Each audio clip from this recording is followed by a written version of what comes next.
Assalamualaikum warahmatullahi wabarakatuh. Bagaimana kabar kalian?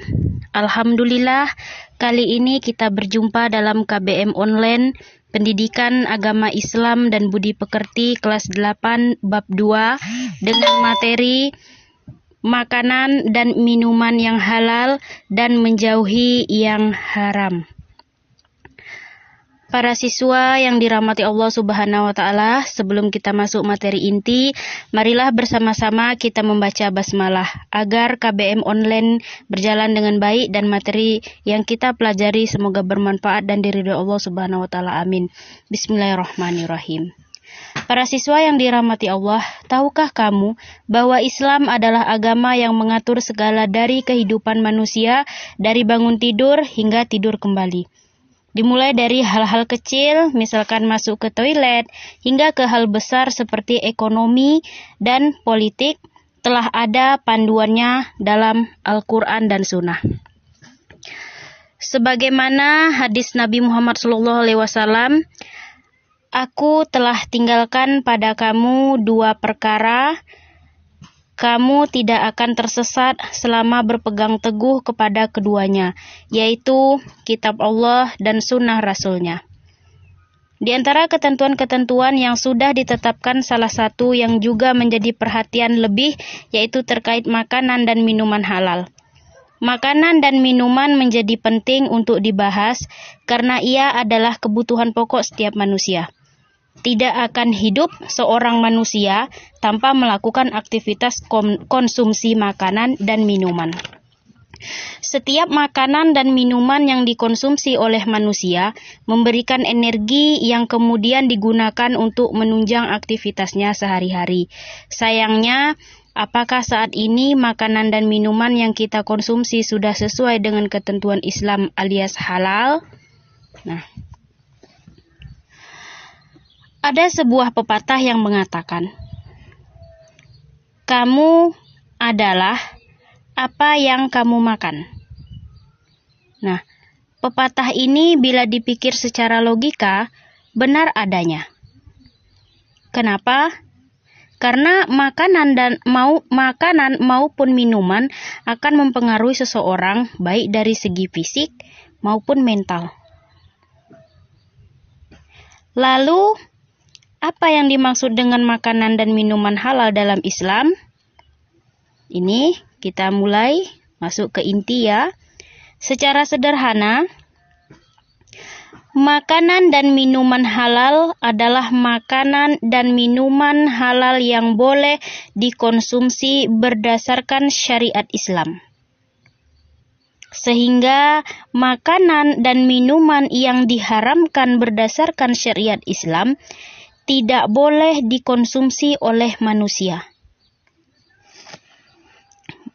Bila mengacu pada definisi Departemen Agama, makanan dan minuman halal adalah suatu barang yang dimaksudkan untuk dimakan dan diminum oleh manusia, serta bahan yang digunakannya adalah halal. Landasan terkait makanan halal terdapat dalam Quran surah Al-Maidah ayat 88. "Wa kulu mimma razaqakumullahu halalan thayyiban wattaqullaha allazi antum bihi mu'minun." Dan makanlah dari apa yang telah diberikan Allah kepadamu sebagai rezeki yang halal dan baik, dan bertakwalah kepada Allah yang kamu beriman kepadanya. Sebuah makanan dan minuman tergolong halal apabila memenuhi beberapa kriteria. Tentunya kriteria tersebut dilandaskan pada Al-Quran dan Sunnah. Lalu, apa saja makanan dan minuman yang tergolong halal tersebut? Satu, atau yang pertama, kita lihat ya, kita mulai membahas kriteria-kriterianya. Kriteria yang pertama, menurut ketentuan syariat Islam. Segala sesuatu yang dinyatakan halal oleh syariat Islam berarti boleh dikonsumsi. Dan apa saja yang dinyatakan haram berarti tidak boleh dikonsumsi. Nah, ini bisa kita lihat perbedaannya, mana yang halal dan mana yang haram. Harus kita pahami.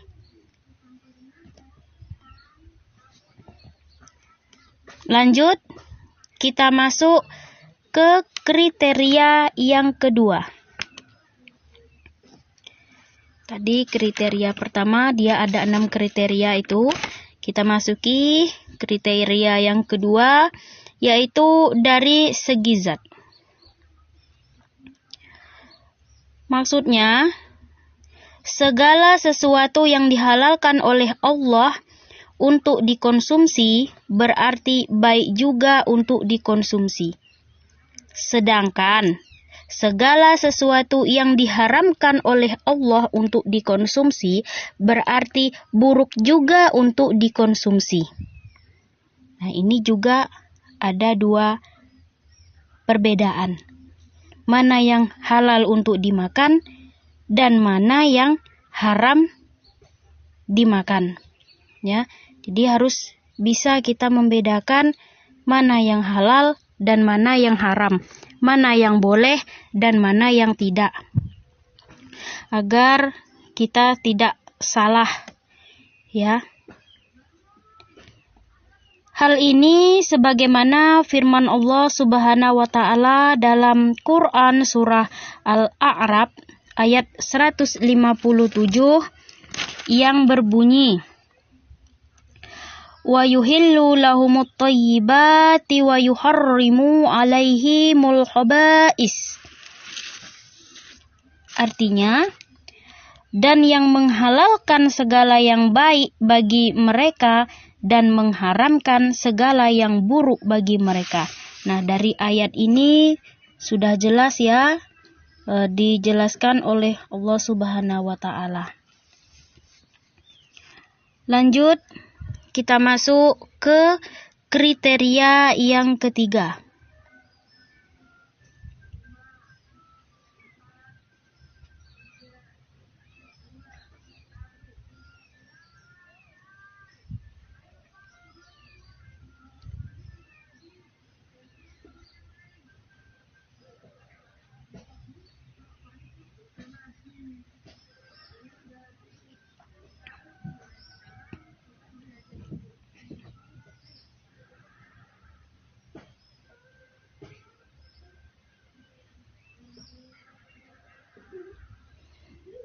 Kriteria yang ketiga yaitu cara memperolehnya halal. Nah, seperti apa sih cara memperolehnya halal? Atau cara mendapatkannya ya? Cara memperolehnya halal yaitu proses untuk mendapatkan makanan dan minuman tersebut tidak boleh melalui proses yang diharamkan dalam Islam. Seperti apa sih? Nah, ada contohnya. Contohnya mencuri, menipu, ya, dan lain sebagainya. Itu contohnya ya, cara memperolehnya. Jika mencuri, itu tidak halal untuk dimakan. Jika kita mendapatnya dengan cara menipu, juga tidak boleh untuk dimakan. Meskipun makanan dalam minuman tersebut secara zat tergolong halal, namun apabila ia berasal dari hasil mencuri atau menipu, maka makanan dan minuman tersebut tidak termasuk kategori halal. Hal ini berdasarkan firman Allah Subhanahu wa taala dalam Quran surah An-Nisa ayat 29.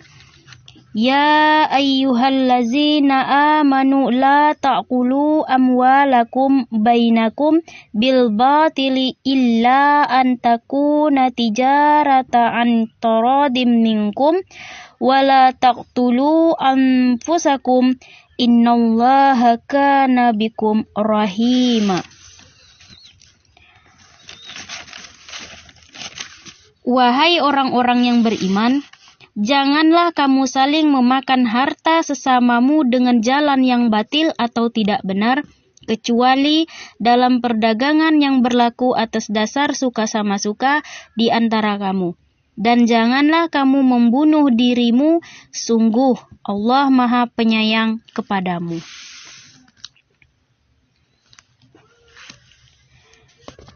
Lanjut, kriteria yang keempat, yaitu cara memperolehnya halal. Cara memperolehnya halal yaitu cara menuju makan dan minuman itu menjadi siap konsumsi haruslah melalui proses yang halal. Seperti apa sih? Kita lihat. Seperti ketika melakukan penyembelihan. Ketika kita melakukan penyembelihan, harus mengucapkan basmalah. Itu ketika kita melakukan penyembelihan. Jadi prosesnya halal. Jika kita tidak mengucapkan basmalah, prosesnya juga termasuk haram karena tidak menyebut nama Allah. Dan contoh yang kedua, pada saat membuat makanan tidak menambahkan bahan apapun yang berbahaya. Contoh pewarnanya itu terbuat pewarna tekstil, itu juga tidak boleh. Ya, jadi harus diperhatikan. Jangan melihat pewarna pakaian itu menarik sehingga dicampurkan dengan pewarna untuk makanan. Tidak boleh. Selanjutnya kita masuki kriteria yang kelima, cara menyajikan, mengantarkan serta menyimpan juga harus halal. Maksudnya bahwa makanan dan minuman tersebut meskipun dari zat cara memperoleh dan memprosesnya sudah dilakukan secara benar sesuai syariat Islam, tapi ketika ia disajikan dengan cara yang salah maka tetap tidak tergolong makan dan minuman halal, seperti disajikan dari piring atau gelas yang terbuat dari emas, atau disimpan di tempat yang berbahaya bila kemudian akan dikonsumsi. Itu juga tidak boleh. Lanjut, kita masuki kriteria yang terakhir, yaitu dari segi dampak. Kriteria yang keenam ya, dari segi dampaknya. Selain makanan dan minuman yang kita konsumsi halal, juga harus diperhatikan bagaimana dampaknya bagi jasmani maupun rohani. Misalnya, sudah busuk, basi, atau belumkah? Kapan kadaluarsanya? Nah, bagaimana dengan kesehatan jasmani dan rohani apabila makanan dan minuman tersebut dikonsumsi dan lain sebagainya? Kemudian, makanan dan minuman halal dalam Islam secara umum lebih banyak dibandingkan makanan dan minuman yang diharamkan. Selama mengandung 6 kriteria di atas, maka tidak akan masalah untuk mengonsumsinya, namun beberapa jenis makanan yang memang diharamkan meskipun ada beberapa yang diperbolehkan, baik dari segi zat ataupun dari segi situasi dan kondisi alias darurat. Apa saja makanan tersebut? Yang pertama, bangkai. Secara umum, bangkai adalah potongan tubuh atau hewan yang mati karena sifat tertentu dan bukan mati karena disembelih dengan nama Allah. Sehingga bila ada hewan yang mati karena sebuah insiden kecelakaan, jatuh dari ketinggian, terpukul, ditikam, ataupun tenggelam, maka ia dilarang untuk dikonsumsi. Meskipun dalam hal ini ada pengecualian, yaitu bangkai ikan dan belalang yang halal untuk dikonsumsi. Yang kedua, daging babi. Jenis makanan yang satu ini sudah familiar diketahui bahwa ini tergolong makanan haram. Karena babi adalah makhluk kotor, bahkan ia memakan kotorannya sendiri. Babi juga memiliki cacing pita yang membahayakan tubuh manusia. Nah, daging babi ini hanya perlu dimakan apabila keadaan sudah kondisi yang sangat darurat. Seperti apa sih kondisi yang sangat darurat? Seperti tidak ada makanan lagi dan satu-satunya yang ada hanyalah daging babi. Apabila ia tidak makan, akan mempertaruhkan nyawanya. Sehingga dalam kasus ini mengkonsumsi daging babi diperbolehkan. Tetapi ingat dan mengkonsumsi daging babi tersebut hanya sebatas menghilangkan rasa lapar saja, bukan untuk dinikmati. Tapi kan dalam kondisi kita seperti ini tidak akan ada waktu yang darurat. Ya, jadi jangan sampai kalian termakan yang haram. Yang ketiga adalah darah. Zat yang satu ini memang diharamkan dalam Islam, sehingga dilarang untuk dikonsumsi. Darah diharamkan karena tergolong dalam kategori najis.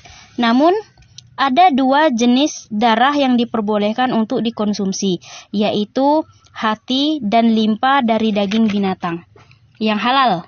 Ya. Bila seekor hewan atau binatang tidak disembelih dengan nama Allah, maka ia tergolong haram untuk dikonsumsi. Dalil antar larangan terdapat pada Quran surah Al-An'am ayat 121. Wala ta'kulu mimma lam yuzkar ismullahi alaihi wa innahu lafis. Dan janganlah kamu kemakan dari apa daging hewan yang ketika disembelih tidak disebut nama Allah, perbuatan itu benar-benar suatu kefasikan. Jadi sudah jelas ya dari Quran surah Al-An'am menjelaskan janganlah kamu kemakan dari apa atau daging hewan yang ketika disembelih tidak disebut nama Allah, atau perbuatan itu benar-benar suatu kefasikan. Jadi sudah jelas. Baiklah, itulah penjelasan terkait dengan makanan halal haram yang dimulai dari definisi, ada landasan, ada kriterianya, dan juga ada jenis hingga makanan yang tergolong halal maupun haram. Sehingga dapat memberikan wawasan tambahan dan membuat kita berhati-hati terhadap makanan haram. Karena bagaimanapun makanan yang haram memiliki efek jangka pendek maupun jangka panjang yang sangat buruk, baik dari segi fisik, mental, maupun spiritual. Contoh nyatanya, situasi yang sedang masyarakat dunia alami berkaitan dengan adanya virus COVID-19. Semoga kita semua, khususnya umat muslim, selalu sehat walafiat dan dilindungi Allah Subhanahu wa Ta'ala. Amin ya Rabbal Alamin. Terima kasih. Sampai di sini dulu penjelasan dari Ibu. Semoga kita diberi kesehatan. Kalian di rumah juga jaga kesehatan. Tetap kalian semangat walaupun belajar di rumah. Ibu akhiri. Assalamualaikum warahmatullahi wabarakatuh.